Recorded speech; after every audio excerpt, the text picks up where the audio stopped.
Business License Commission is called to order. We begin to acknowledge that the land on which we gather, that is currently known as the City of West Hollywood, is the occupied, unceded, seized territory of the Gabrielino, Tongva, and Gabrielino Kiz peoples. Okay, who would, Jordan, would you like to lead the Pledge of Allegiance? Sure. Please rise.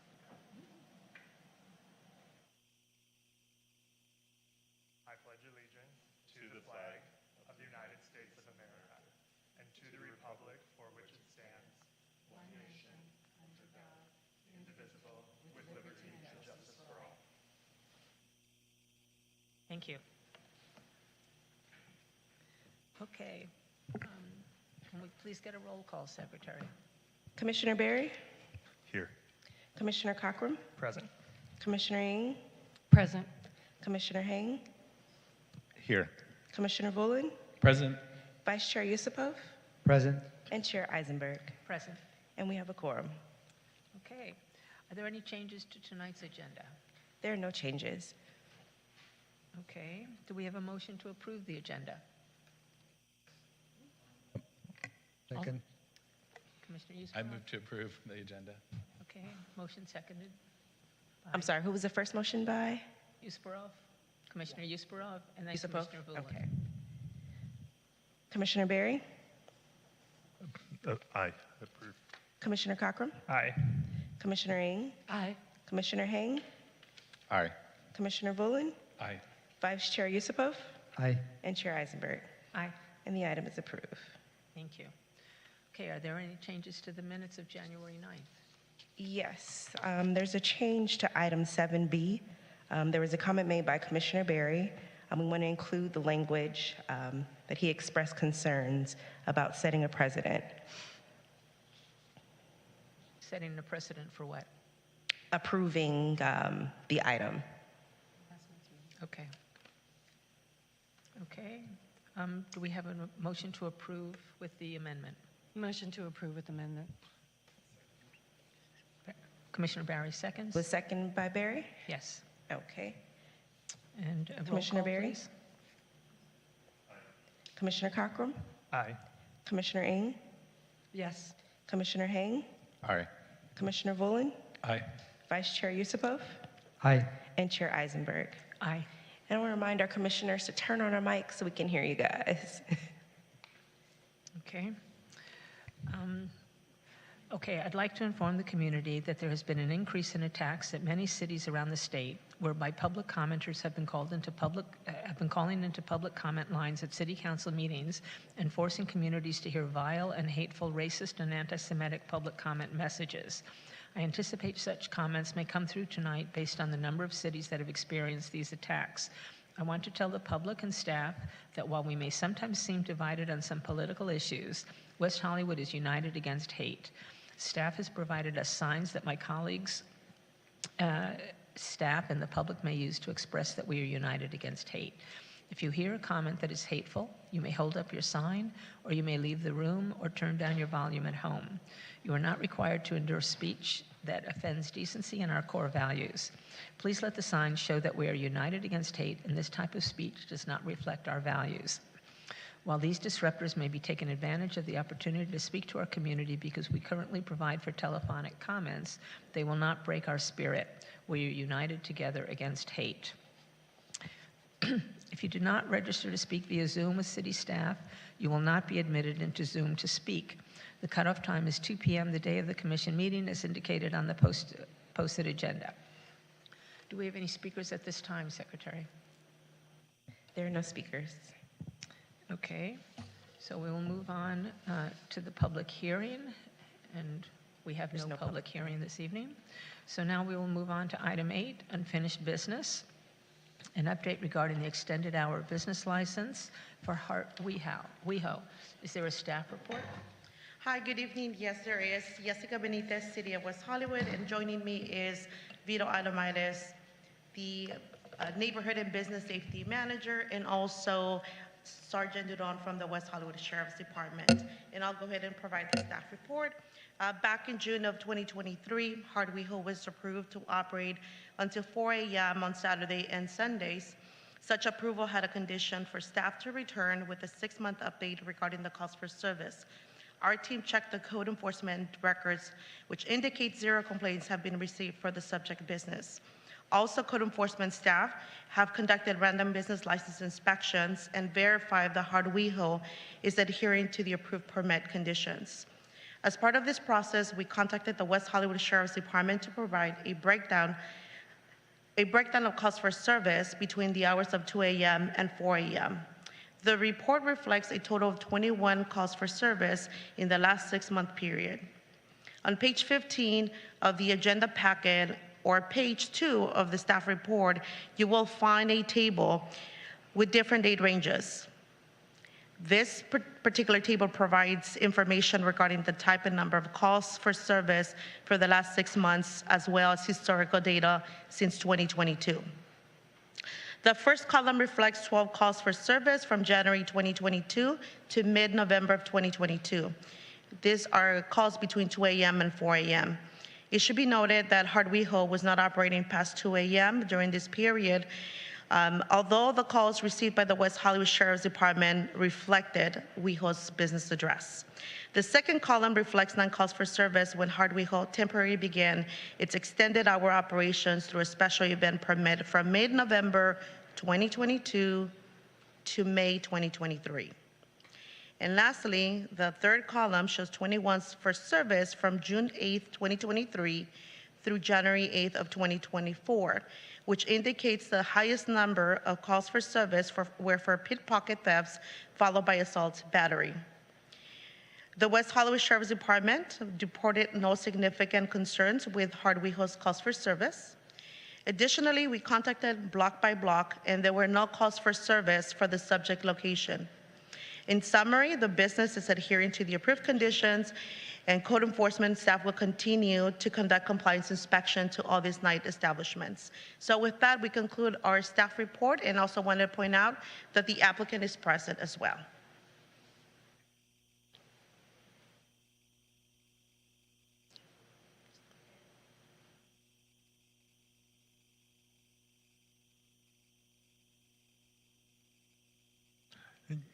Yeah, I'm just kind of curious, what do we define as a disturbance? I'll defer to our Sergeant Dudon. I'm sorry, could you repeat the question? What do we define as a disturbance? So a disturbance can vary from a lot of different things. A disturbance can be somebody was unhappy with the business in some type of way, that they weren't treated justly. It could be something to do with an unpaid bill. It could be something to do with a transient or homeless person harassing customers. There's a lot of different things that fall under disturbance. And just to follow up to that, and how would that differ from the miscellaneous calls? Miscellaneous might have something to do with like traffic related, or maybe like a burglary alarm call, something like that. A disturbance would be something more in person, something happening currently, and a miscellaneous is probably something not. Thank you. Anyone else? Commissioner Hang? Thank you, Chair. I don't have any questions, just more of a comment. I just wanted to thank Mr. Nichols for coming, and I wanted to commend HART for being a successful organization. And I wanted to commend HART for their holiday event that was focused on LGBTQ asylum seekers and undocumented individuals at their location. The event was co-sponsored by the LA Blade, Supervisor Hilda Solis's office, Equality California, and the Honor Pack. So thank you so much for your work with the community. I have a question. Secretary, I didn't understand the second highest category after pickpocketing. What was it that you said? Assault battery, which in parentheses is fights. Assault and battery? Correct. Okay, and how many incidences of those were there? It's 7. 7. And was the sheriff called in all of those incidents? That is the calls for service to our Sheriff's Department. Do you want to speak to that, the assault and battery issues? Yeah, so the data that's provided was provided from the Sheriff's Department. So those numbers reflect the calls for service that were received by us, the Sheriff's Department, and we responded out to that location. So the second highest was assault and battery or fights. Whether it was a felony assault or a misdemeanor battery or just a mutual combat type fight, they're all included within that 7 number. Was anyone arrested for any of those incidents? I didn't necessarily pull data for those calls when it comes to arrests. There may have been, but I don't have that data with me. Okay, but you don't, off the top of your head, think anything was so serious? That might have, was this fights between patrons, is that it? Offhand, I look at a lot of different calls and a lot of different data, and honestly, I couldn't tell you right now out of those 7, nothing rings a bell for me personally that I can remember being significant on those. Okay. Anyone else? Okay, Commissioner Bullen? Yeah, so I remember this hearing very well, and one of our concerns was extending till 4 a.m. Would that cause issues with the neighborhood, with noise, and with people hanging out in people's driveways and so on? But just to clarify, there were no calls in the last 6 months from 2 a.m. to 4 a.m. for code compliance for issues like that. Is that correct? Yes, that is correct. Wow, great. Okay, Commissioner Hang? Thank you, Chair Eisenberg. I just had a question. If a fight happens outside of the establishment, like say outside of its front doors but not inside, and the sheriff's deputies are called and a report is taken, it doesn't mean that the fight happened inside the location. The address of the location would just be used in the report. Yeah, yes, that's correct. So when the city asks for this data, what I do is I pull that address in particular, and I screen every single call for that time range. So if I see a call that says in the street in front of that address, for example, I screen it out and I take it out. I look for things that are directly involved with that business and correlate with that address. So for the most part, if the business address is used in the report, it doesn't always mean that it's related to the business. Not always, no. Thank you. Okay, Commissioner Yusupurov? Yeah, I want to thank staff for the report, and I just want to, I don't know if at this point does the representative of the business has anything to add to the report, and if so, can we hear that out?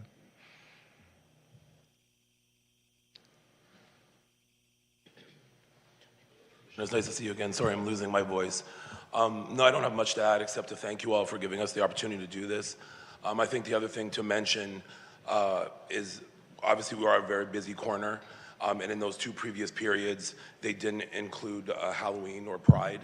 So especially during those 2 weekends, if something happens on the street or there's a fight or there's some sort of argument, people will often call and say, we're at Heart WeHo, we're outside Heart WeHo. I spoke to my security team. We haven't had any fights or brawls or anything like that break out within the club. The only time sometimes we see scuffles is, again, the ongoing problem, which we're addressing on a weekly basis and in regular contact with the Public Safety Commission is cell phone theft in West Hollywood. Oftentimes people find somebody trying to pickpocket them or brushing against them, and then they'll try and tackle them, and security intervenes and, of course, removes them from the club so we can deal with it and assess calling the Sheriff's Department. Okay, Commissioner Hang? Mr. Nichols, I'd like to ask if the after hours has made a difference in your patronage. In which, sorry? Has it made a difference in your patronage? In our patronage, no, it's pretty much the same. It's mostly people that are there that are waiting out the Ubers or kind of staying. And then sometimes we will get people that will come from the bars in the area. The thing to understand is we're not open long enough for us to be like an after hours club. It's more of an extension of hours. So it's not like people are showing up from everywhere else at 2:30 in the morning to be with us for an hour. It's more people in the neighborhood that are waiting to get an Uber home, or a lot of the issues we discussed when I was here previously. Okay. I have a question about the pickpocketing. Do you have any signs or anything to alert your patrons to be alert to Everything. that? Signs, drag queens on the microphones, LED wall. We actually were looking at buying a couple thousand fanny packs that we can hand to people at the door that they can strap on to encourage them to put their cell phones in that. I have a drag queen at the door that tells people to take their phone out of their back pocket and put it in their front pocket. I mean, it really is a huge issue. It's a citywide issue. Sheriff can attest to that. No, I'm aware of that. The other issue, I think, is a much deeper issue than we all realize. Sometimes when you detain these people, they almost look like people that were almost forced into it. They don't look like career criminals, or it's just a very complex issue, I think. That's You've actually caught people who were we who catch were them all the time. pickpocketing? We catch them all the time. Yeah, yeah. It's kind of the other thing I wanted to note that came up the last time was about the water and food. We've kind of gone one step further, and we now display the food. It looks a little bit like a 7-Eleven, but just seeing the pizza there kind of encourages people to eat. So instead of just having them order it from the kitchen, we actually have a display case out with the pizza. Also, as well as the water, in addition to giving it free to people, we actually display the water as well. So if somebody's, for whatever reason, doesn't want to ask for water, they can self-serve. Okay. Anyone else? Okay, thank you, Mr. Thank you all so much. Okay, so we'll close this item. An update on the cannabis, item B, 8B. Is there a staff report on the cannabis establishments? Yes, hi, good evening. Jessica Benitez, City of West Hollywood, also with Mr. Adamitis, our Neighborhood and Business Safety Manager. So I would like to provide an update regarding the active business establishments. Currently, we have 10 cannabis businesses operating in the City of West Hollywood. So today's report covers from September 27, 2023 to January 26, 2024. This is just a summary because in the staff report, it pretty much talks about what we've done since 2022, since the commission requested that we provide quarterly updates. So one of the things is you can see on page 23 of the business license packet, the table reflects a total number of complaints and the disposition. So I'll give you some minutes if you want to flip through your table, if you want to see the data. So to date, from that period, there has been 4 complaints received during this period regarding 3 different cannabis operators. The complaints concerned at this particular time frame were regarding property maintenance and noise issues, some of them which have been abated and some of them which are either being addressed. So one of the items that I wanted to mention to the commission is that our team will continue to respond to any complaints regarding cannabis operations. Also, I just want to highlight that none of the complaints were regarding odor control, age verification, or with any cannabis operating requirements. So with that, I conclude my brief update regarding cannabis establishments. Thank you, Jessica. Does anyone have any questions? Commissioner Conklin. Thank you. I'm wondering if you guys can just kind of tell us sort of what the next, in whatever words you want, what the next steps are for whatever business is going to take over for MedMen now. I mean, do they have to officially tell you, like, we're out of business now and now the city can move on to the next applicant, or how does that work? What are the next steps there?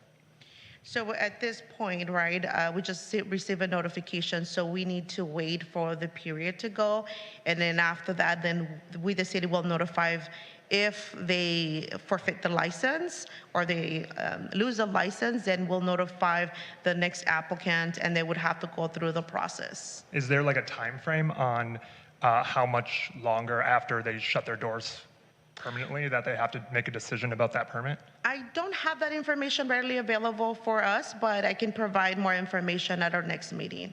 Okay, I'm kind of just genuinely curious. Overall. Thank you. Okay. Did you have a question? Commissioner Ng?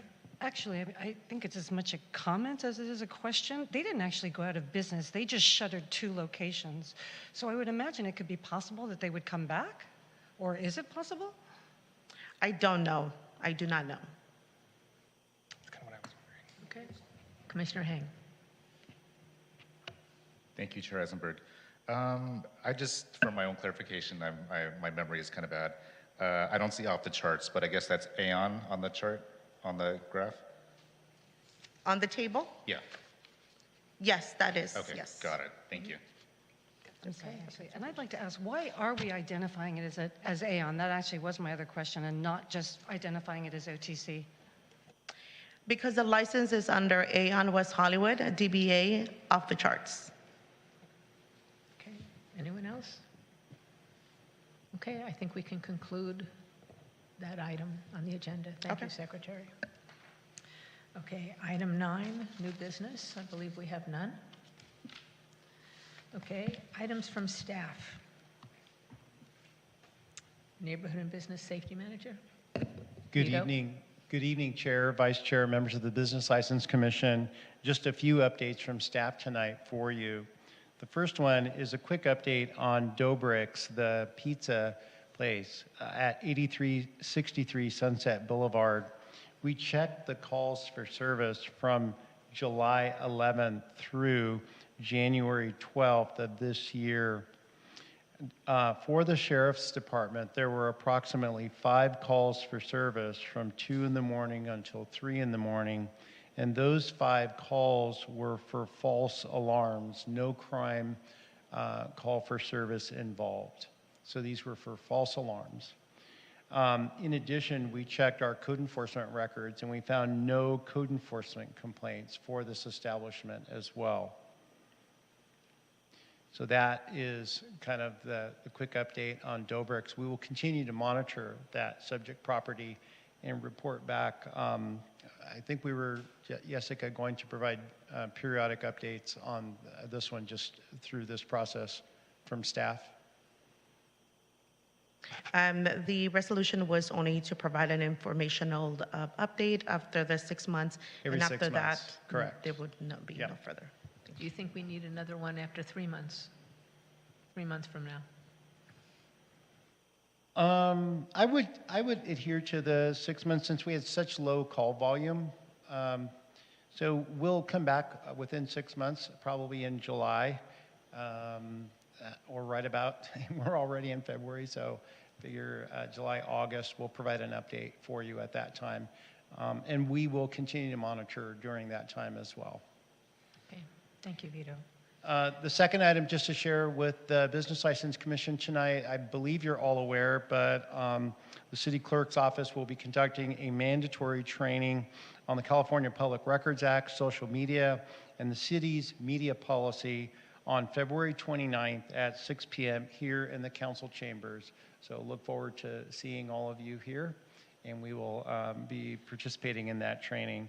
Also, I wanted to share that Grace Yeo, our Deputy City Attorney, who has been the assigned attorney to us here and in support of the Business License Commission, has started a new chapter in her career, and we want to wish her well.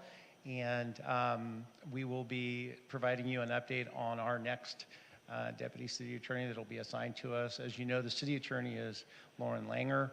So we continue to rely on Lauren for lots of support already, particularly on cannabis items. So as soon as I have an update on that, I will share that with you. But we wanted to give a big shout out tonight to Grace and wish her very well in her next chapter in her career.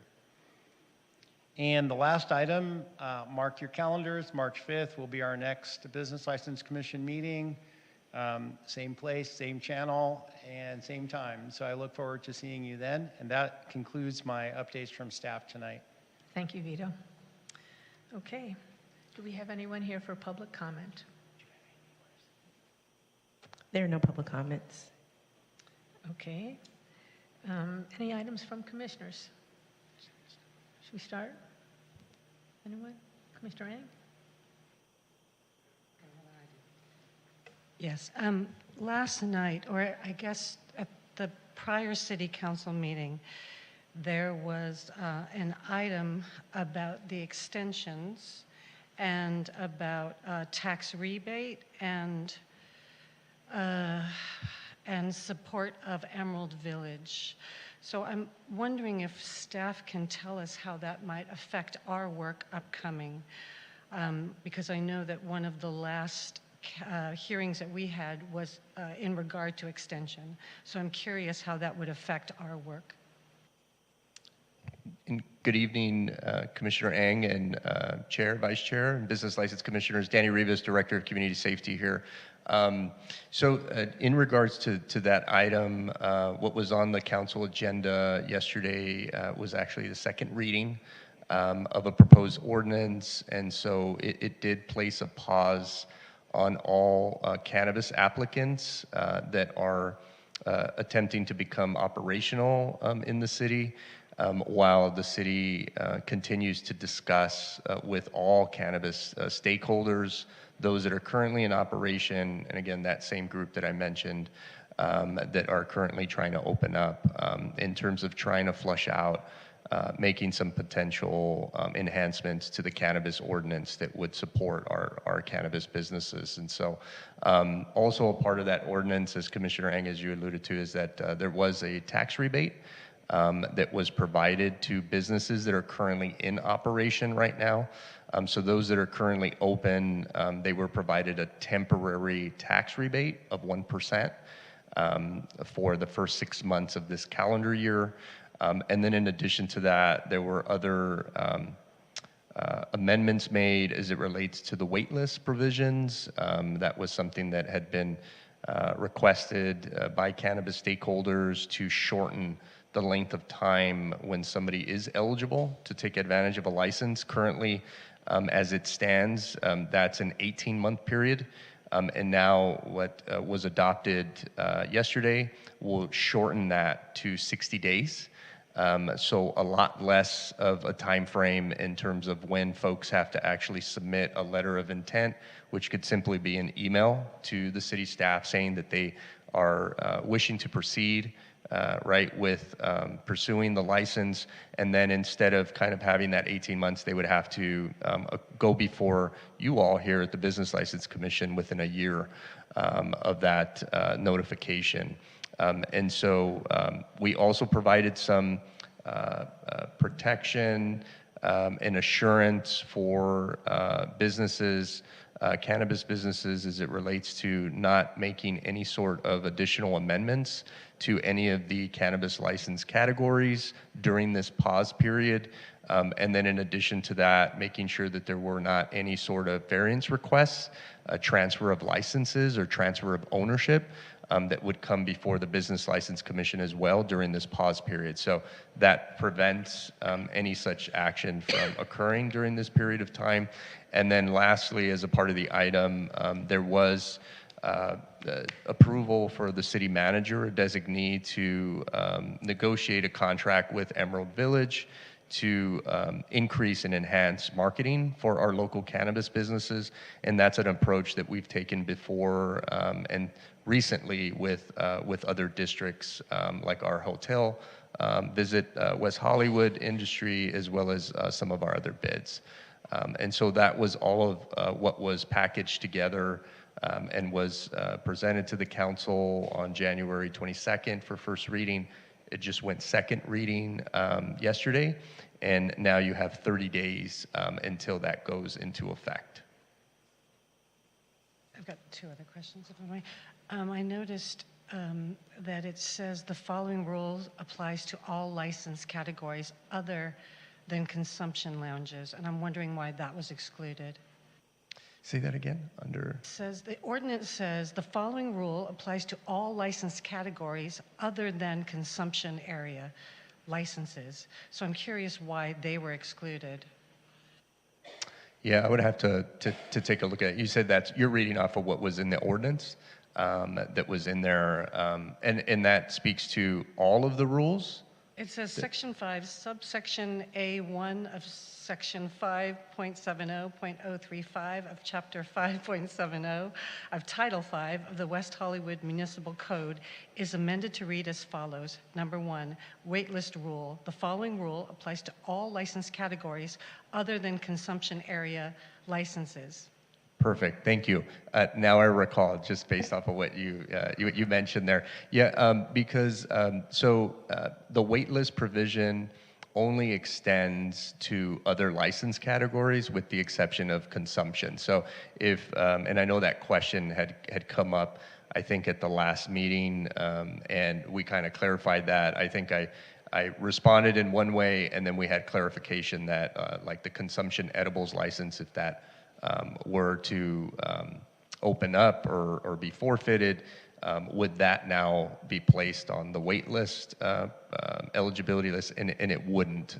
So that was one of the things. So that's why it's excluded. So consumption would not be included as a part of the wait list provision. So it only extends to other categories outside of that. My final question would be, what happens July 1st, 2025, when the wait list expires? Will there be a new application process, or, yeah, what happens then?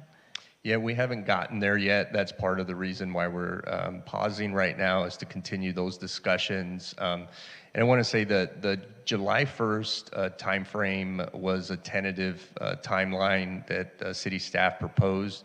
If we happen to get through negotiations and consensus earlier than that, and that will speed up the process in terms of when we bring forth an additional ordinance before the city council for consideration, then that date could potentially change or not, but that was kind of the tentative timeline that we provided.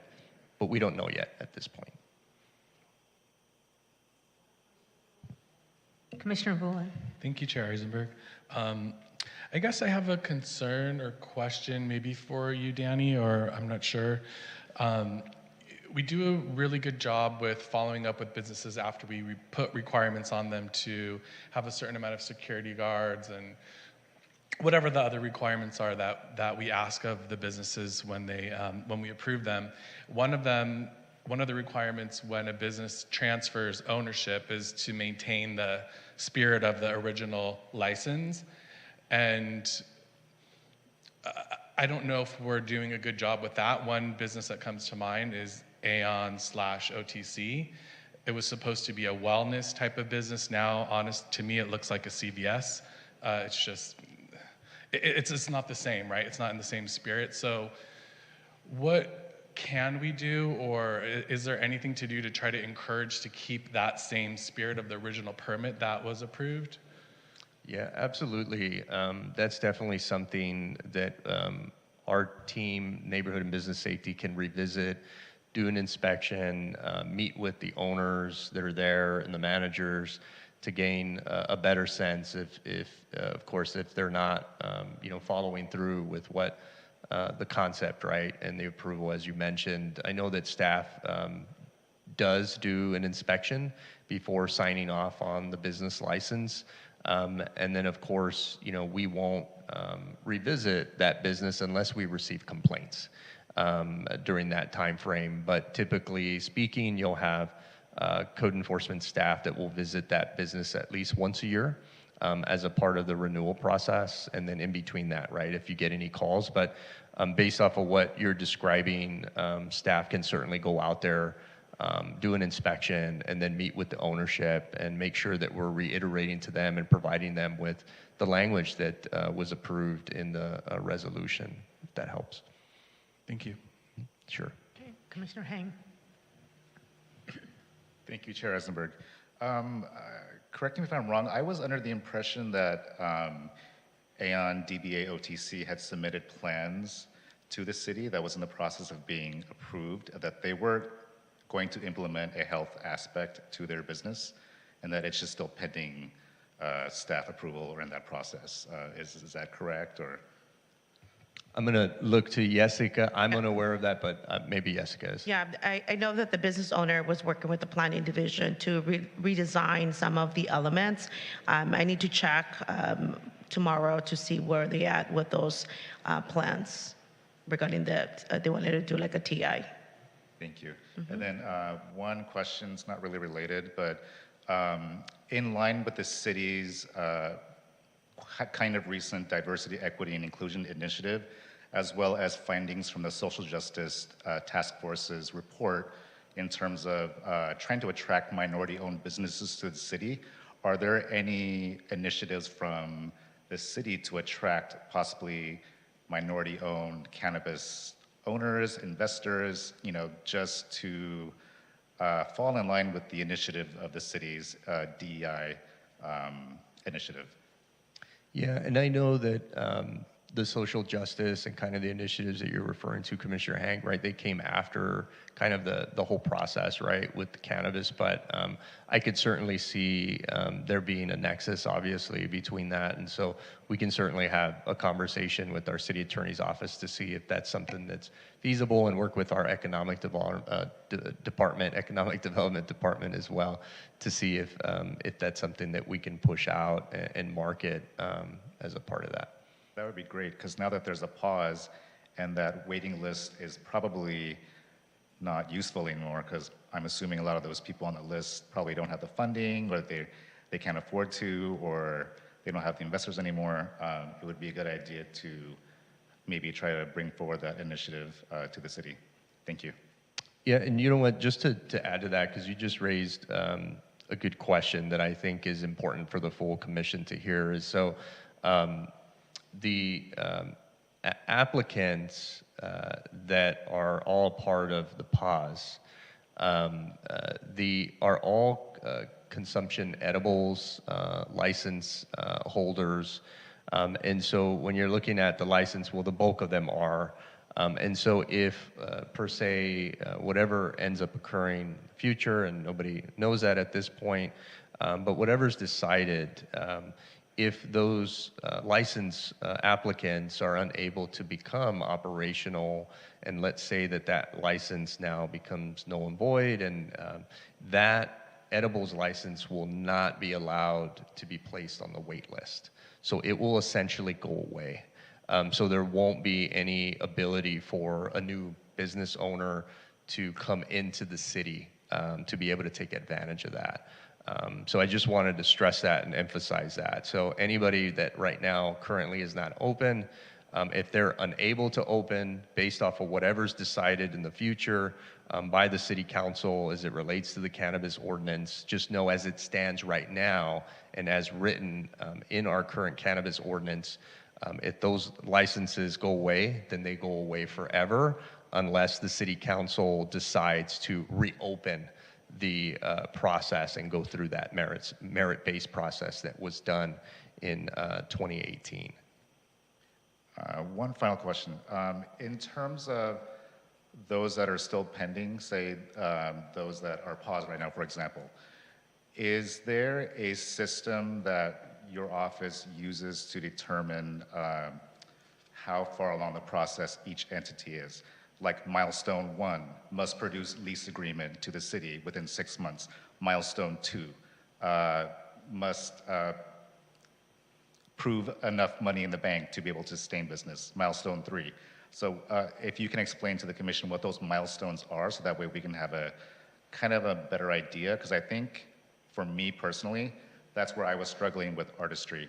They had all this time, and they came at the last minute to try to pull a Hail Mary and try to pull the wool over our eyes, when they could have just said it from the beginning, the deal didn't go through. We're going to try to see if we can finagle the commission to approve this little 400 square feet deal. Didn't work. So I was just under the impression that these entities are expected to produce in terms of what milestone they were at in the process. So that way your office is kind of aware and not blindsided. Thank you. Sure, absolutely. So right now, currently the process, and as it relates to lease agreements, so anytime a business comes before you all for approval, when they initially secured their approval right from the Business License Commission, they had to produce a lease and confirm that lease. So subsequent to that approval, of course, there have been some challenges with certain businesses for a variety of reasons that we won't get into, but but that is one of the requirements as a part of the approval process for staff to vet right before bringing the item before the Business License Commission. And then in terms of like any additional milestones, then currently as we speak is we have what's called a significant and diligent progress. And that isn't defined in the cannabis ordinance, and that is an item that staff is going to be working with the cannabis stakeholders on in terms of adding language to the cannabis ordinance when we return to clearly define that. But currently our interpretation and our standard practice has been is that we look at, okay, has this business applicant submitted plans to our planning division? Have they received approval from the planning division? And if so, then have they now submitted to building and safety for their building permits or for their tenant improvements, right? And so there's a lot of back and forth that goes on with each of those plan checks. whether it's planning or building and safety. And so we're looking at, right, the time frame, the gap in between when they submitted and let's say when city staff reviewed their plans and then now provided their plans back and said, hey, you have, and I'm just using a hypothetical number, you have 10 corrections that you need to make on your plans, right? These are the areas here. Now the ball's back on their court for them to resubmit. And so what staff does is they're looking at that time frame, kind of seeing if they are continuing in terms of submitting. And every project, every situation is different in terms of the level and scope of work that they're proposing to do in a space. And so all of that is considered when we're reviewing kind of significant and diligent progress. And if a business requests an extension from staff, which would allow them an additional 6 months beyond the timeframe due date that they had since coming to the Business License Commission. And so that's the process right now that's set. And what we've heard and what we've been requested is to clearly define that and set, to your point, Commissioner Hank, kind of milestones, right? That would allow staff to really kind of take a look at these requests and then consider them for extensions and approval. Commissioner Hang. Yes, thank you. Director Rivas, actually, one of the other things that I've heard is that there is not enough staff to deal with some of the ongoing requests what I've heard is that a business will hit these milestones or come to a point of needing, I guess, approval or advisement from staff, and that there hasn't been enough staff to coordinate with them. So is that being addressed?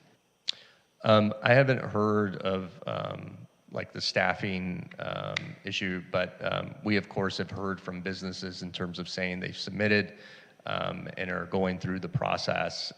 And so yes, to answer your question in short, that is something that has been communicated to the different departments that are involved as a part of the plan check process. Okay, anyone else? I have a question. Did I read correctly that part of the pause is they were going to decide whether or not they would issue more licenses?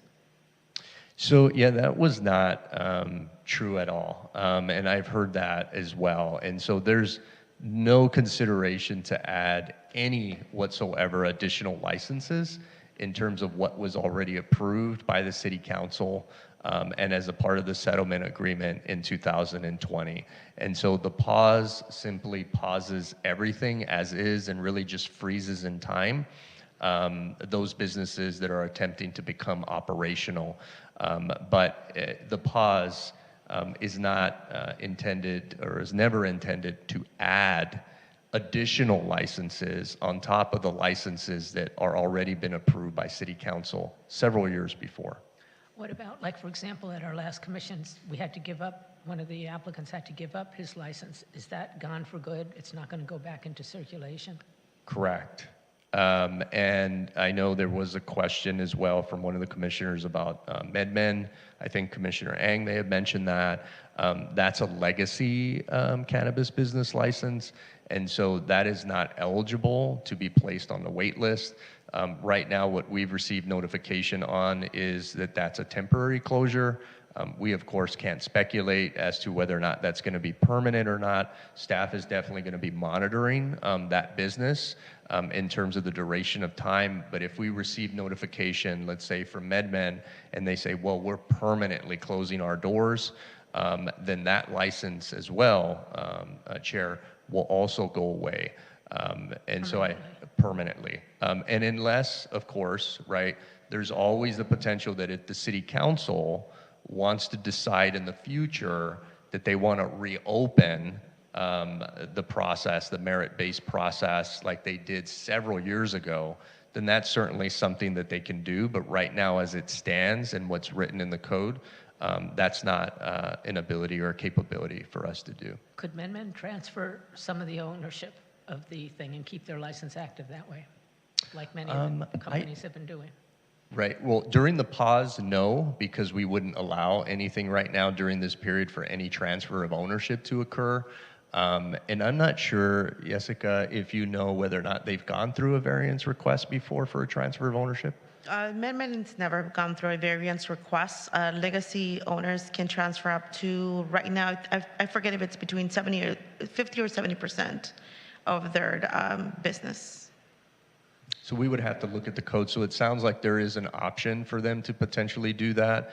But the problem is right now, what's been adopted is that we would not be processing any sort of variance request during the pause period. So if that is something that they wish to consider doing once the pause has concluded, but again, right now, something that we're working through with the city attorney's office, because they are a legacy license holder, is the timing of, how long, I think the question was asked was how long do they need to be closed before there's some sort of action that may be taken? And that's something that we're reviewing right now with our city attorney's office. But Chair, you brought up a good point, and I'm glad you mentioned that, because there was a little bit of misinformation in terms of there being communication to the community stating that the pause was intended to add additional licenses, which again, I just want to reemphasize, was completely incorrect and inaccurate. Okay, thank you. You're welcome. Remind us again how long the pause will be for? So the tentative timeline is for the pause to be up until July 1st, but of course that could be a little earlier depending on the discussions that staff has with the cannabis stakeholders. Okay, thank you. You got it. Okay, if that's it, no one other thing, then I think, thank you. Thank you, Sure. Danny. Thank you, Vito. And thank you, Jessica. Then I think we are ready to adjourn. Does anyone have any adjournment motions? You ready? Okay, then I think we will conclude the meeting tonight until the next meeting, which will be on Tuesday, March 5th, 2024 at 6 p.m. here at the West Hollywood Public Meeting Room, Council Chambers, 625 North San Vicente Boulevard, West Hollywood. Thank you. Oh.